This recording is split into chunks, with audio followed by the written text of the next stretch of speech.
Good afternoon, everybody. Watch this with Joe and Kevin minus Joe back.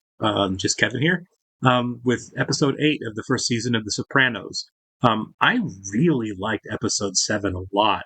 Um, in the flashbacks that we had, in kind of dealing with Anthony Jr., right? Anthony Jr. is struggling in school, socially, his behavior, and may have really deep-seated conditions, including ADD that Tony doesn't know much about.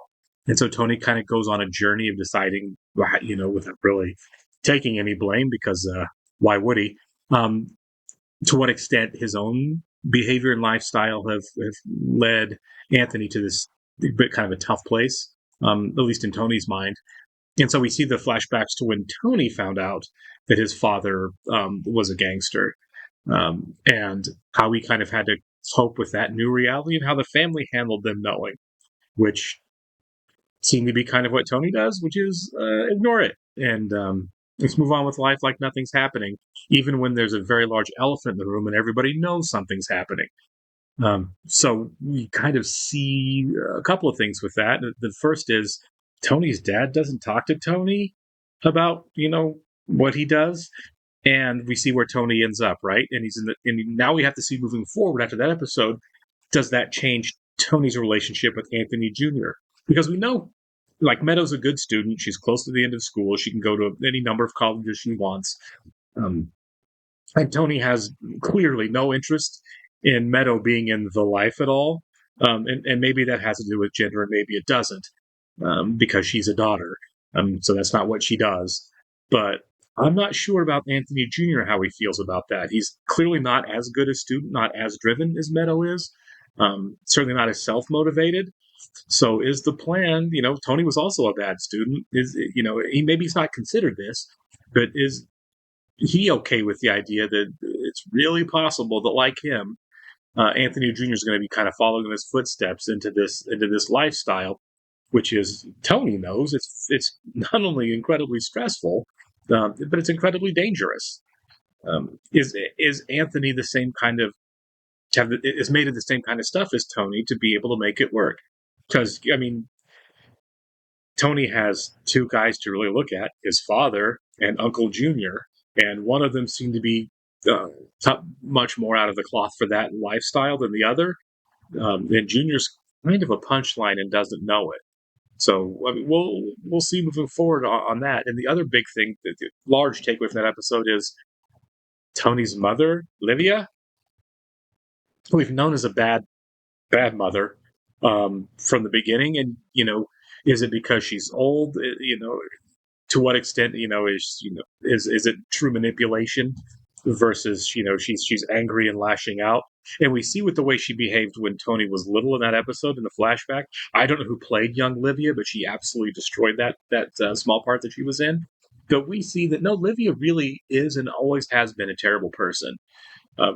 That's not me excusing the mobsters in the show. We know they're bad people and we know why, but Livia seems to be a mother that doesn't really care an awful lot about her children, really, and maybe she never has.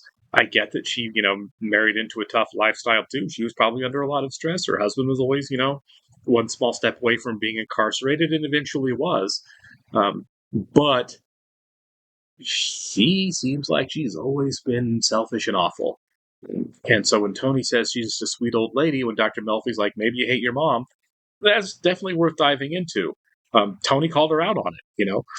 When I was a kid, you were awful. And her, of course, defensive response is like, oh, blame me for everything. I wish I was dead.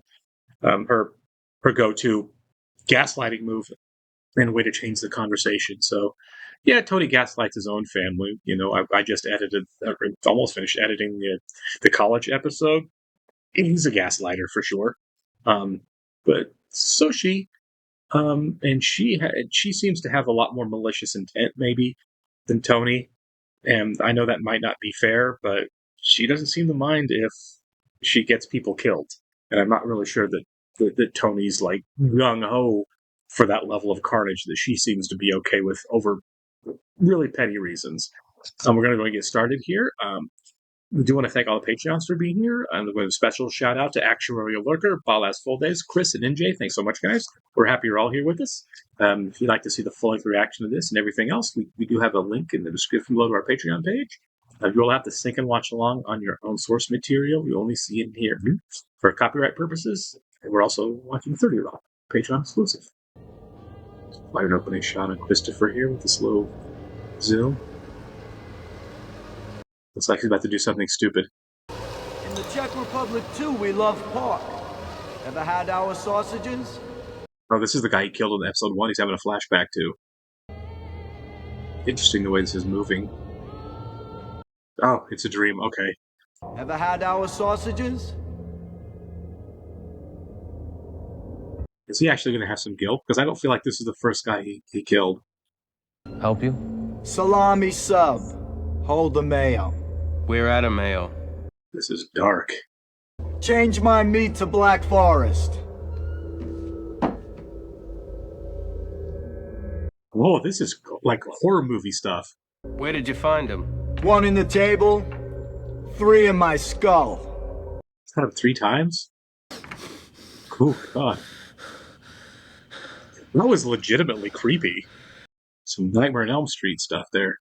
This one here, she never disappoints you, I'll tell you that. Are you still seeing your other women, Lorenzo? Oh my God. Are you sure about this? Oh, it ain't just my source in Jersey. Half of New York moved to Fort Lauderdale already. Oh, wow. I didn't. Not yet, anyway. He almost sounds jealous that he might not be in as much trouble as everyone else. And what are we gonna do? Close shop? We can't do that. Tony, what do you think? See, ego. I like The Godfather, right? I like the juxtaposition of a happy occasion, a celebration like a wedding, with all of this, like, dirty undercurrents. For right now, you were thinking, Uncle June, that everybody should do a little spring cleaning. Make it think it's Junior's idea. Yeah. Hot. This is nuts. I'm not giving you my engagement ring. This isn't stolen. Is it? Oh my God. What do you think I am? It's paid for with stolen money, though. Give me that.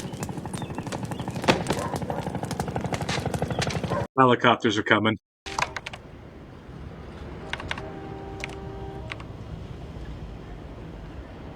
Oh my God, he's still writing a script.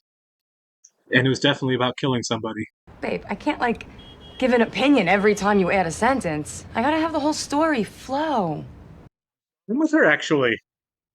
I managed to get the drop on him. Do you mean to say I managed to get the drop? Oh, come on. Now you're just being mean. I love movies. You know that. That smell in Blockbuster, that candy and carpet smell, I get high off. I still have my Blockbuster card in my wallet. I can't let it go. My cousin Gregory's girlfriend Amy, the one that works for Tarantino, said, mob stories are always hot. I can make my mark. Yes, but is Tony and everybody going to be okay with that? Yeah. Did you put the script away for a while and get rid of evidence? Travel light, free bird. You stole this computer plus the one you just gave Melissa. It's funny. This is a funny episode so far. With us is syndicated columnist and author of Mafia, America's longest-running soap opera.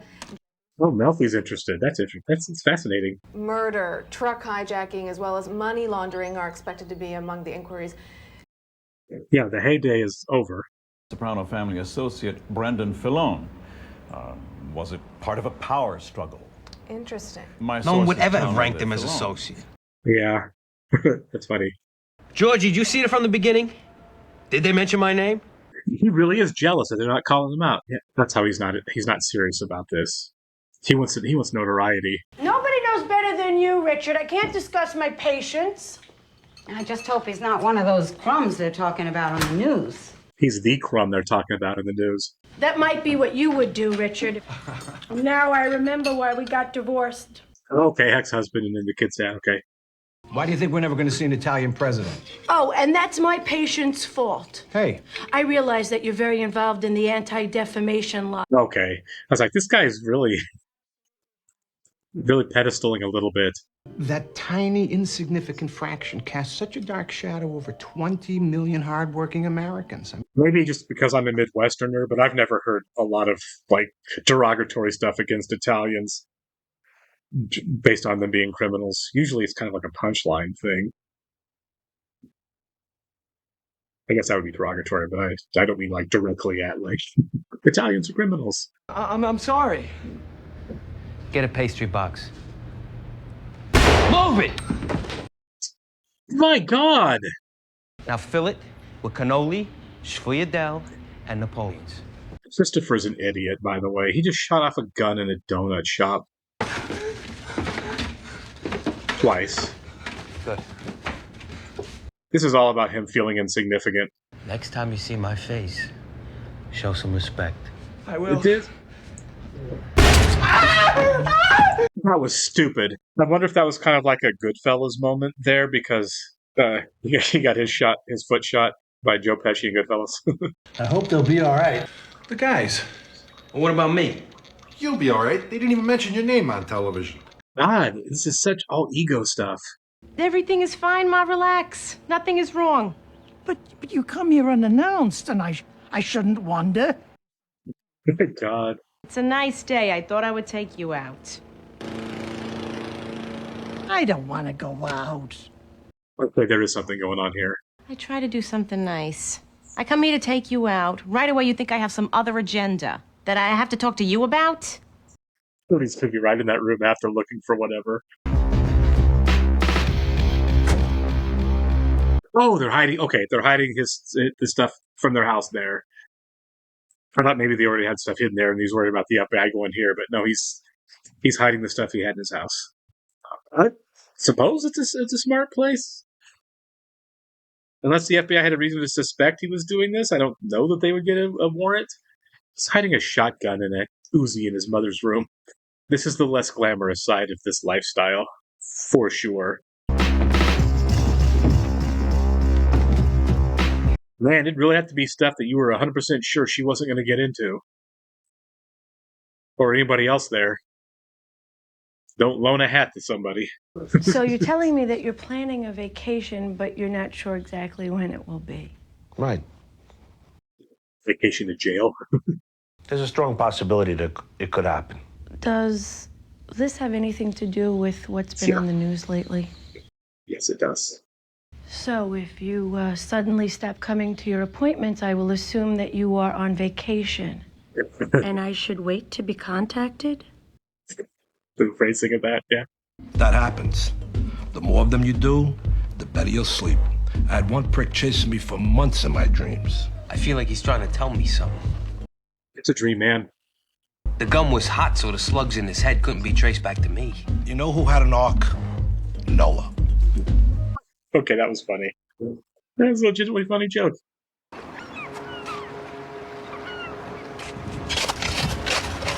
Wow, he's humoring him on this and helping him move the body. Oh, you know what? I read that. That happens. Oh, look at his fingernails. Oh, Is that a real thing? Somebody watching, let me know if that's a real thing. You know, you're all worked up about my patient, a man who has no bearing on who you are or where you are in this. I think so, too. Finally, you're going to get beyond psychotherapy with its cheesy moral relativism. Finally, you're going to get to good and evil. And he's evil. He's not wrong. Tony's a bad guy, but he's also not a great... Yeah, neither one of these guys are great. But he is taking it really personally that she's seeing Tony as a patient, though. That's weird to me. They want to get caught. I want to get caught. Yeah, you want to get caught. You want to be a big bad guy, Christopher? He's right. He's got this right. Tony's nailed this. He wants to be a big guy. Look at you. Oh, he actually feels sympathy for him. Sleeping all the time, right? It's the only thing I still enjoy. Just depressed. Legitimately. We have a search warrant. You know, you have children in the house. That's why the team's waiting out front. We don't think it necessary to traumatize kids by kicking in doors. This is actually decent of them. They're coming in, yeah. Because there's a vowel at the end of his name. That's why, Grasso. I mean, what's he think? He's going to make it to the top by arresting his own people? Interesting. Both of these guys are talking about the persecution of Italian Americans. Did you know that an Italian invented the telephone? Alexander Graham Bell was Italian? You see? That's actually true. Yeah, he got robbed. Yep. That's true. Alexander Graham Bell stole the telephone. It's the famous discoverer of Canada. The Bank of America. You ever heard of it? One of the biggest banks in the world, started by an Italian. I think it's so much weirder. I give the one guy a pass now that Tony, who is a criminal, is acting like he's upset for being portrayed as a criminal because he's Italian. What if I got hit by a car? But you weren't. I know, but what if? But you weren't. I know that, but what if? You weren't. He doesn't deal in hypotheticals, yeah. A psychiatrist. He's been seeing one for a while now. God only knows what he says. Oh my God, I hate her so much right now. His real issue is that I should distance myself from this man on the grounds of the stigma that he brings us. Yeah. I say refer this patient to a therapist that specializes in mafia depression. Oh my God. Jan has a real, honest-to-goodness, personal and professional dilemma. Yeah, no one thought that was funny.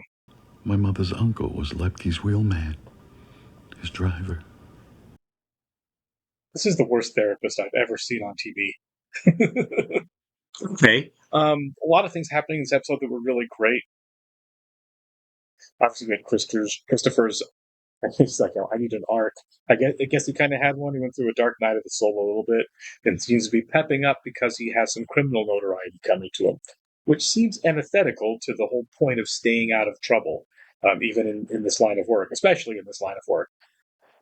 So I guess we'll see what Christopher's like moving forward. I wouldn't be surprised if there's consequences for shooting that kid in the foot. It was lashing out because of his depression. Nobody takes me seriously kind of moment. So random person take me seriously, which is patently stupid.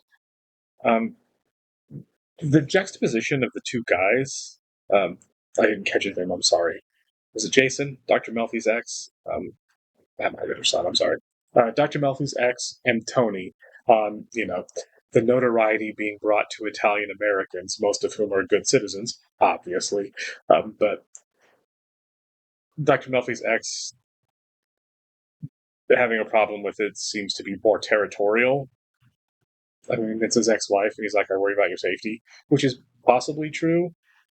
But until that conversation where she said, for the first time, I actually felt scared of him, I don't think it was. I think there's something else going on there, almost like petty jealousy. That she's talking to somebody who's more interesting than him. I don't know.